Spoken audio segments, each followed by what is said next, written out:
各位一席的观众朋友们，大家好，我是李子书，来自马来西亚，很高兴能有机会上到一席的讲台来跟大家相会。可惜的就是因为疫情的关系，所以不能够到现场去。此刻呢，我人在美国巴尔的摩，我的另一个家。我是一个写小说的人，我写小说已经20多年了。那在马来西亚以中文写作不容易啊，因为读者少嘛，而且发表的园地也很少。之所以我能够坚持到今天，主要是因为我本身是一个喜欢讲故事的人。那今天我就来跟大家讲故事。那我的故事呢，其实是关于一座平凡的城镇跟2个平凡不过的女人。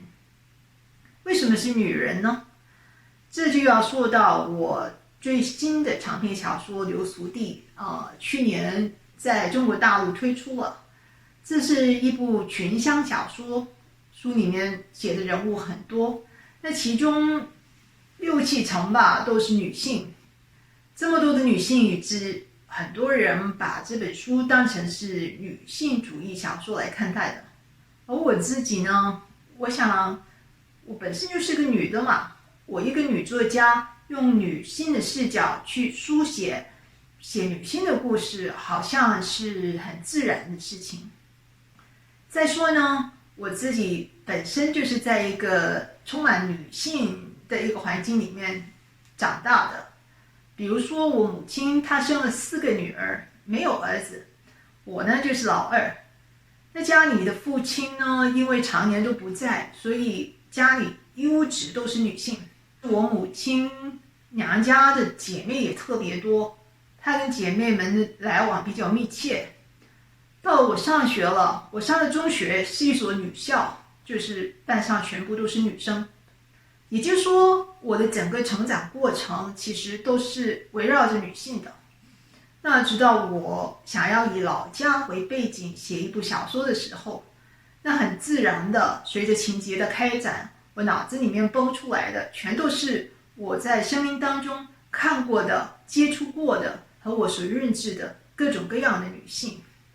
那今天要跟大家说的这2位女性呢，其实是我老家的2位长辈。她们呢，一辈子都住在我老家，就是怡保，那几乎没有离开过。可以说她们跟这一座城镇的关系是如此的不可分割，以至于我其实也说不太清楚，其实要跟大家说的是2个女人的故事，亦或是一座城镇的故事。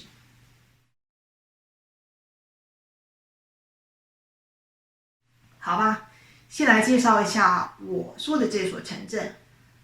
怡保是我的老家，它是在马来西亚中部霹雳州的首府。那据说是第4大的都市人口聚集区，说是一个城市。以前也有过一段繁华岁月，因为怡保曾经是以盛产锡矿闻名的。可是在我出生的时候，怡保的锡矿业已经没落了。那在我的记忆当中，怡保一直是一个破破落落的地方，就是没有什么建设，没有什么发展。里面的人呢，生活步调都是慢悠悠的，几十年如一日。那里头的年轻人呢，一代一代的都想往外面跑。它是如此的破落，以至于我真的不好意思把它叫做一座城市，所以向来都是把它叫做城镇的。那个意思大概就跟中国大陆的小县城里的意思吧。我想说的是，我认识的第一个女人，那就是我的母亲了。我的母亲她不是怡保人，她老家呢其实离开怡保大概是有40公里吧，是在郊外。她生长在一个乡郊之家，包括他自己、他父母还有10多个兄弟姐妹，全部都是居住在香蕉林里头的。那后来是因为英国政府为了对付马共游击队，就把香蕉林里头的人家全部都赶出来，集中在一个地方，这种地方都叫做新村。那在马来西亚全国各地这种新村是相当多的，而且里头的居民基本上都是华人。而在我妈成长的那个新村呢，里头每一户人家祖籍都是广西，每一户人家的营生都是跟香蕉业有关的。那你进到村子里面去，每一个人说的都是广西话。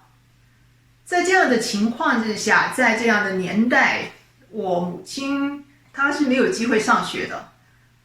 那她很小就要像大人一样，很早一大早就要出门出去割胶。那到了中午之前，一定要把胶汁收回来。那收回来以后，她的责任就是看管底下的弟弟妹妹。到了她成年以后，她出外去打工，帮补家用。那时候是跟着工头走的，干的都是工地上的粗活。而在这个时候呢，他认识了一位从吉隆坡过来的建材供应商，英军挺拔，衣冠楚楚。那接下来的故事就变得很老套了。我的母亲呢，就被这位相貌堂堂，可是已经有了家室的男人迷得团团转，甚至为了他不惜与家人闹翻，也是要跟这个男人走的。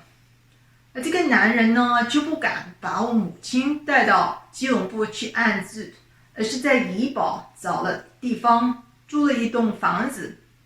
然后我母亲就住在怡保了，生下了4个女儿，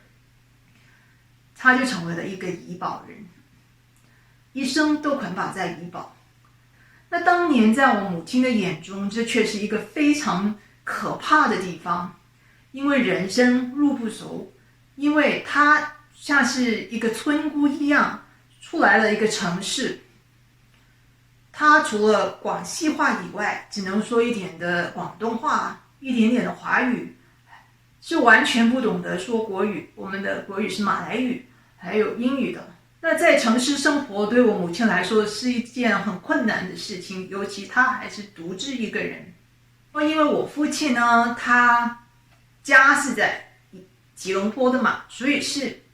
而且事业也在吉隆坡，所以他是每个周末才回来，星期六下午回来，星期一早上就走了。我的印象中，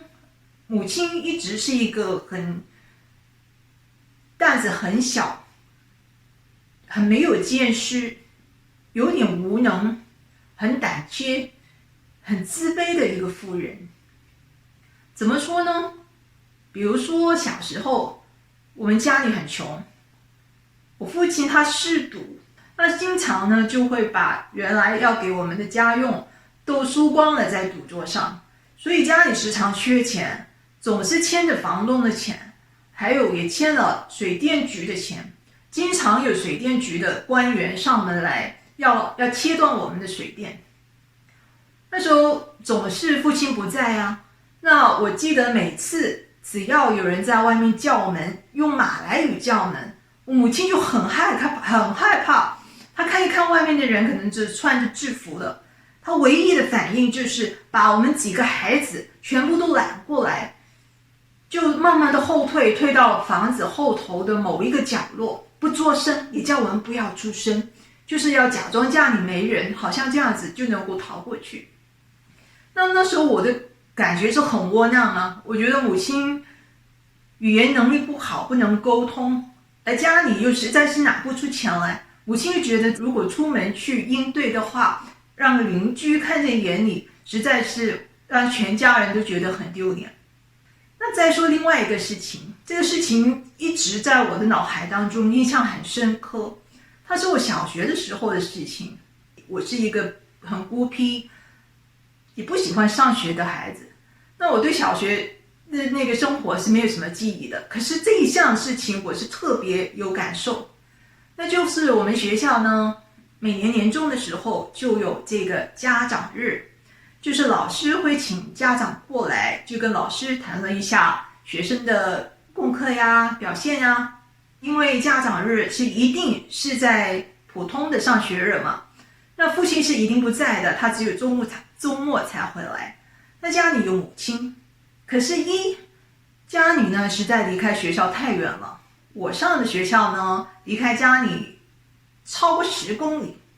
那另外一点是我的2个妹妹还小，那我母亲要照顾她们，所以我就是那个每一个家长日都没有家长来见老师的那个学生。而我呢，每一年的这一天呢，我都坐在自己的座位上，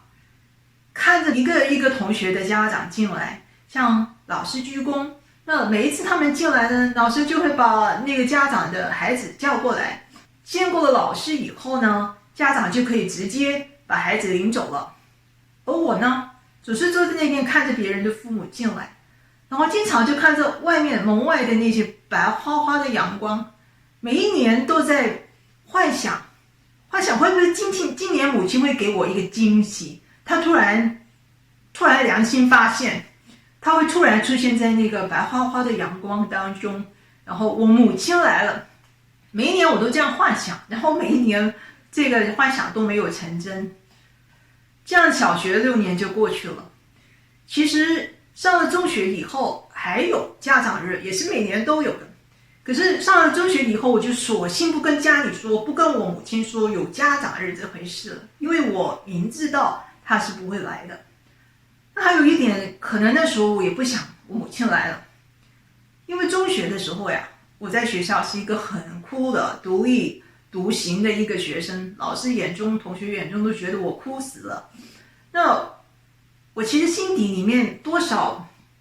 不太希望让我的老师或朋友同学看见我有这样一个灰头土脸的不知所措的母亲。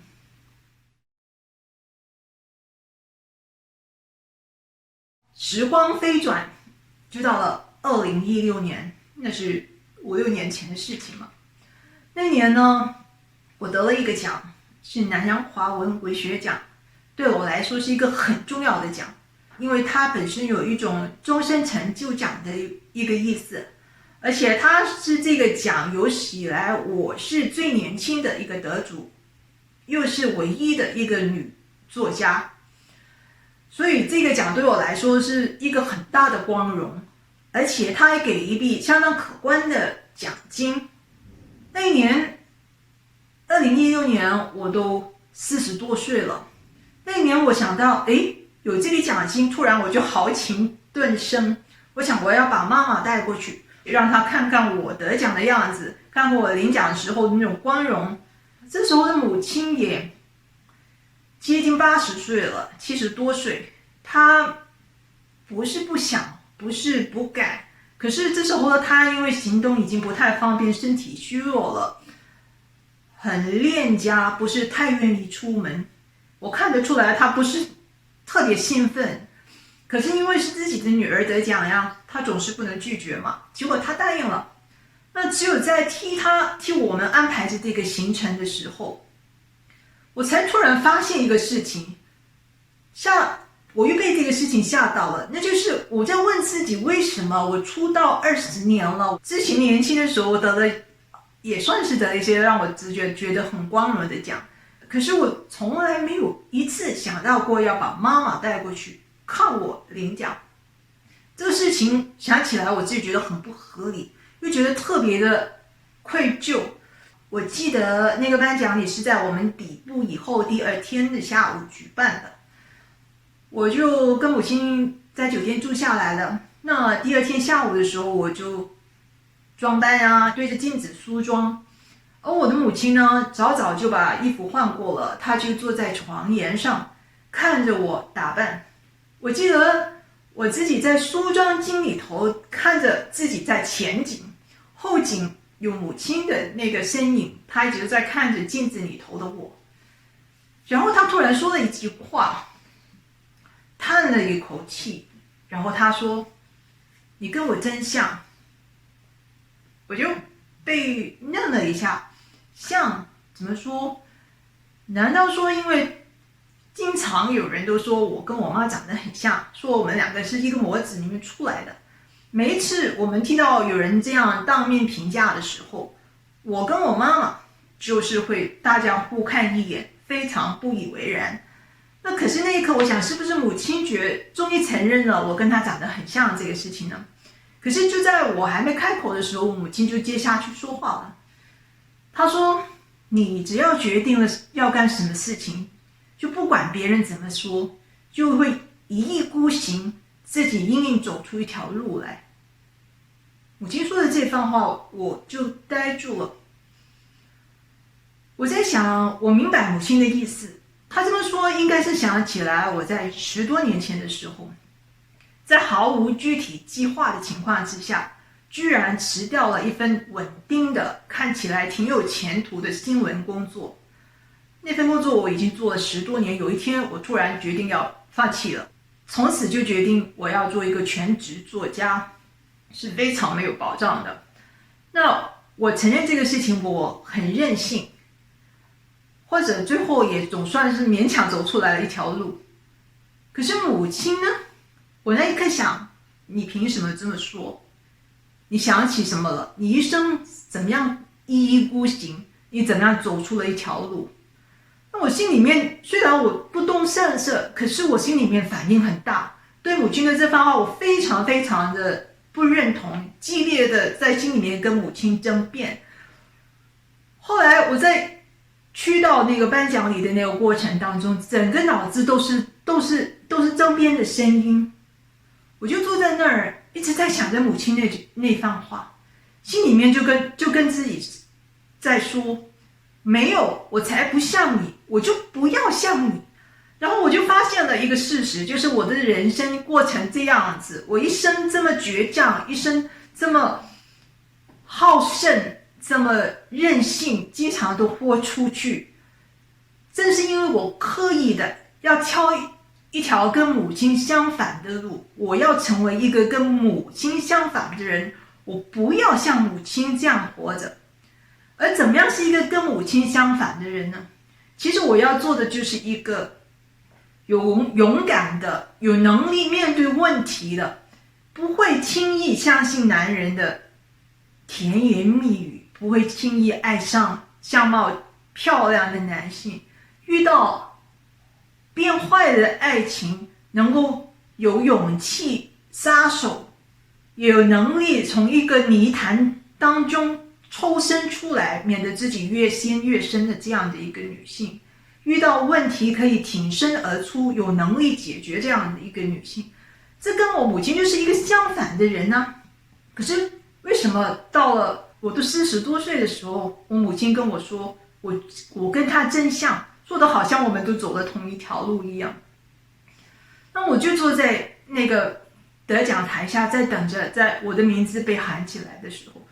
就一直在想，可是母亲这一句话，她说的我们真像的这句话，其实像一个咒语一样，我突然间在那个回忆的隧道里面，像是突然间推开了一道尘封的门，这道门让我进去了，我看到了我过去一直忽略掉，或者是我故意没有想起来的种种的过去的回忆。我突然发现了，其实我一直只用一个面相去看母亲，我只看到她的一个面相。我一直都觉得我母亲认为她自己一意孤行，她想起来的应该就是她当年不顾家里反对，硬是要跟我父亲走的这个事情吧。可是她哪里走出一条路来呢？她一生都陷入困境，主要就是因为她年轻的时候犯了这么大的错，然后她就用一生的岁月，用一生的她的青春去弥补这个他自己所犯的这个错。那可是在那一刻，我推开了那道记忆的门以后，我想起来了很多事情。我想起来小时候我们家里穷的时候，母亲在照顾我们几个姐妹的时候，还要把外面的工作接回来做。我想起来我母亲原来是当过很多孩子的保姆的，在照顾她自己的4个孩子的时候，她把外面的孩子接回来照顾挣钱。那我记得他照顾其他人的孩子比照顾我们更用心，因为他就是害怕怎么样向别人的父母交代，就连别人的孩子就被蚊子叮出了一些疹子什么的，他那个惊恐的样子好像世界末日一样。那我想起来我年少的时候，有晚上我深夜的时候起来上厕所，正巧碰见我母亲醒过来，因为她照顾着那个小宝宝，深夜的时候哭闹不停，那我母亲就起来，非常疲劳，她就着一盏昏黄的灯，在灯下抱着别人的孩子，一直在哄他，然后满脸倦容。我那时候年少的时候看到这一幕，在那种惨淡的灯光之下，我母亲那一张倦脸，而且那么瘦的样子，简直就像鬼一样憔悴不堪。这一幕，我当时觉得有一种被吓到的感觉，我就赶快逃回房间里去了，不敢什么也不说。那我也想起来，在家里面最困难的时候，我们家里困难到已经没有地方住了。那像母亲这么一个软弱的人，一个那么害怕出门的人，他在那个时期，他决定了跳飞机，就飞到台湾去打黑工。那打了2年的黑工，回来成为了一个干干瘦瘦、黑黑的一个妇人。突然间，这些往事在那时候突然都涌上来了。我才突然想起来，我过去总是想，母亲最大的错误，她所受的苦，就在于她不愿意对一个男人放手。可是，在那一刻，我才想明白了，我母亲在她人生中这么多个难关的时候，每一个难关都可以是她一走了之的一个理由，但她都没走。她没有放弃的不是男人，她没有放弃的是一个家庭，她没有放弃的是她孩子。对不起，说到母亲我就激动了。那个下午，其实在喊我的名字叫我上去领奖之前，我突然间想通了很多事情。不仅想通了母亲的事情，我想通了自己。我明白了一个事情，明白了一个事实，就是为什么我这么多年每一次得奖都没有想过要把母亲叫过去呢？我突然明白了，是我一直以来都对母亲怀恨在心的。我对当年那6年小学的时候，每一年家长日都等不到母亲来的那种不甘，那种憋屈，感到怀恨在心。我不怪父亲，我反而是怪母亲，她是那个应该出现的人，但是她没来，她当时不愿意分担我的那个苦恼。那以后我成功了，我得奖了，我也不需要你来分享我的光荣。我觉得我有一种这样子的愤恨在里头。就那天下午，我突然间想通了这些事情以后，在我心里面，我觉得自己跟母亲和解了，当然其实是跟自己和解了。那一天以后，我感觉自己跟母亲的整个关系的感情都不一样了。可能母亲是不知道的，可是对我来说是一个很大的差别。我突然间觉得我能够有了一种力量，可以从另外一个方向、一个角度去看像母亲这样子的人，或者其他的普通的平凡的女人了。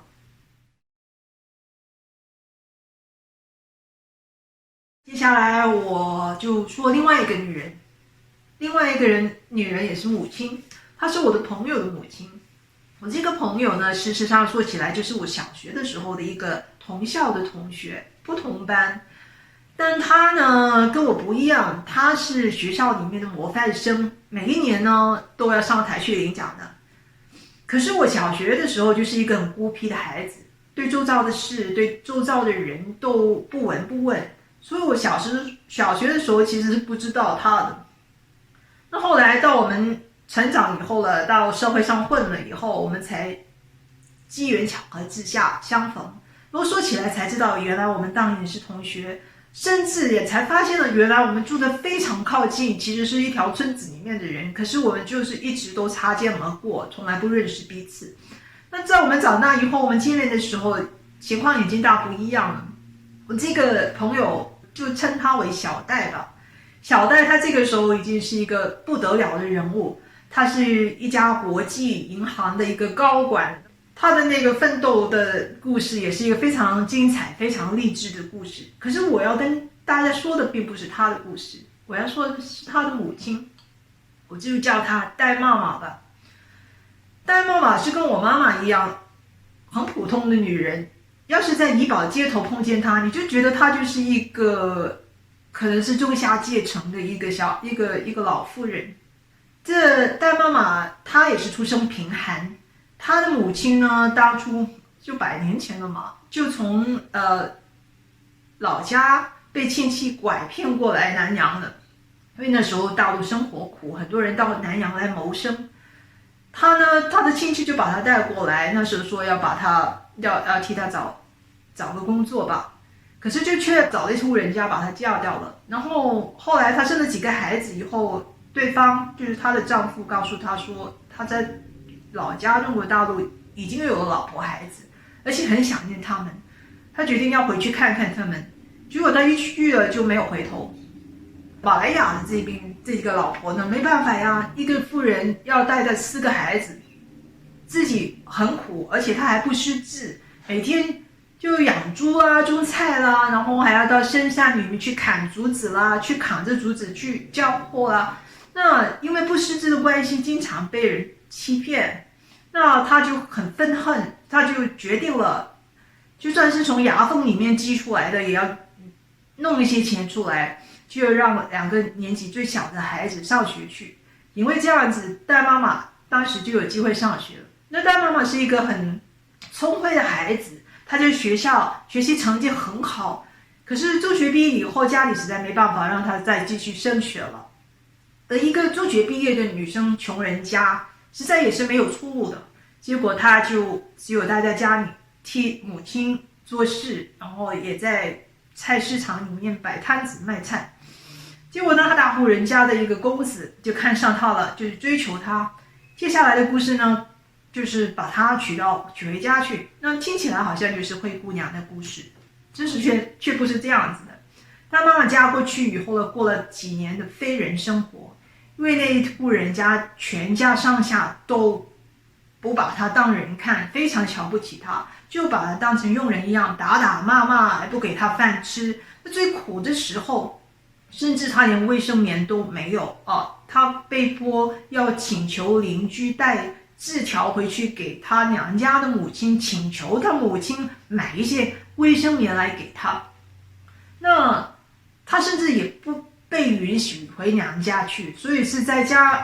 夫家几年只回去过2次娘家。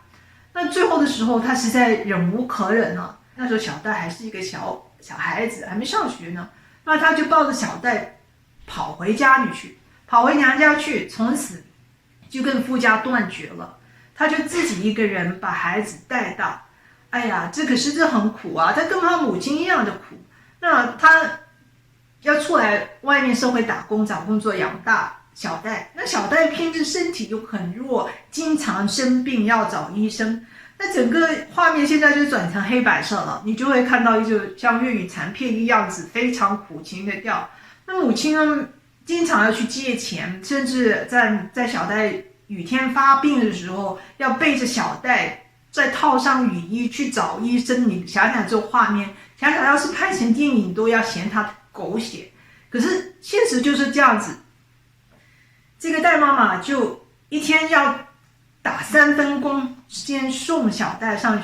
学，然后她就去到那些办公楼，就是在人们还没上班之前，她就要把整座办公楼打扫干净，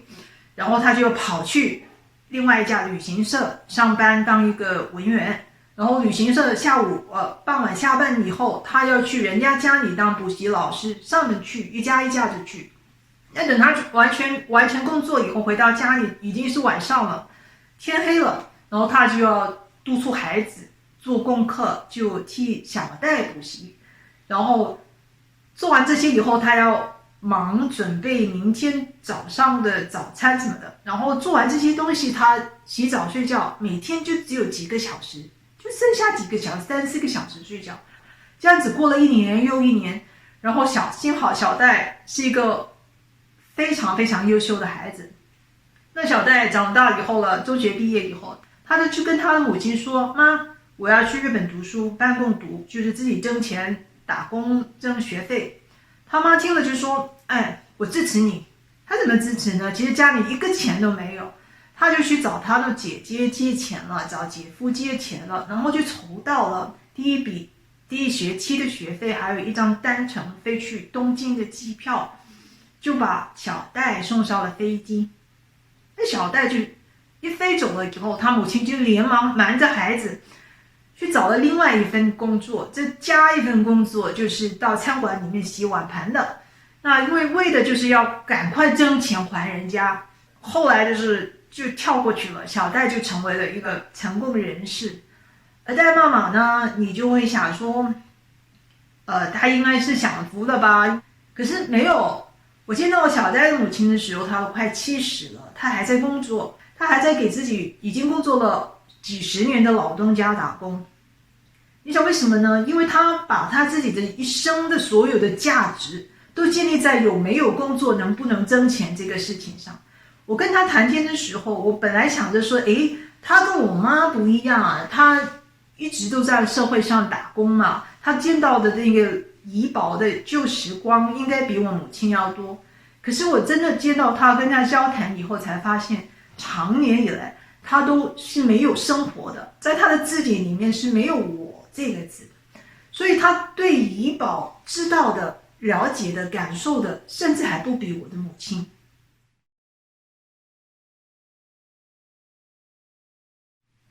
那就是这样子的